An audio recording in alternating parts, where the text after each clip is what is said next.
இப்போ புதுசாக கிடையாது.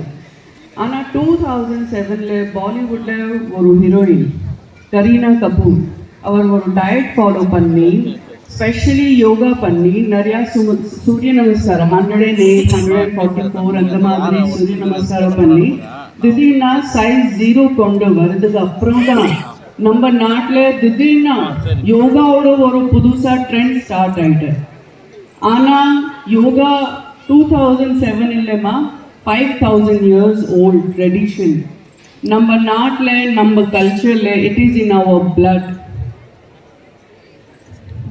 என் கணவர் சொன்ன மாதிரி தான் வி ஃபாலோ வெஸ்டர்ன் கல்ச்சர். நம்ம எல்லாம் வந்து என் குழந்தைக்கு நல்லா இங்கிலீஷ் தெரியும், அதுக்கு ரொம்ப பெருமையாக ஃபீல் பண்ணுறேன். ஆனால் நம்ம குழந்தைக்கு நம்ம சோர்ந்து மதர் டங் தாய்மொழி தெரியும், அது அங்கே தான் பெருமை, அங்கே தான் நம்ம ப்ரைட்.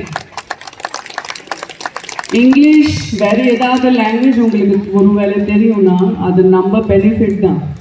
ஆனால் அதுக்கு முன்னாடி கூட உங்களுக்கு உங்களோட சோர்ந்து கல்ச்சர், கலாச்சாரத்து, ட்ரெடிஷன், நம்ம தாய்மொழி அதை பற்றி கண்டிப்பாக தெரிஞ்சே ஆகணும். நான் என் குழந்தைக்கு இன்னைக்கு வரைக்கும் நான் இங்கிலீஷில் பேச மாட்டேன். அவருக்கு தமிழ் தெரியும், தெலுங்கு தெரியும், குஜராத்தி தெரியும். ஏன்னா இதெல்லாம் அவங்க தாய்மொழி. அதுக்கப்புறம் இங்கிலீஷ் அவர் ஏதாவது டிவியில் வரும் அதை பார்த்து ஏதாவது சொல்கிறேன், அது ஓகே.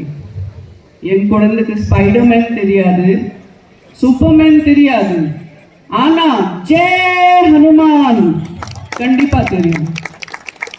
அவங்களுக்கு ஹனுமான் தாதா ரொம்ப இஷ்டம். ஸோ நான் ரொம்ப பெருமையாக சொல்கிறேன். I love India, I love Tamil Nadu. மற்றும் இந்த ஃபங்க்ஷனுக்கு இன்வைட் பண்ணுறதுக்காக நான் டாக்டர் சௌந்தரராஜன் மற்றும் டாக்டர் தமிழிசை சௌந்தரராஜன் ஆக்காக்கு ரொம்ப ரொம்ப மிகப்பெரிய நன்றி சொல்கிறேன். ஹாப்பி யோகா டே. நன்றி.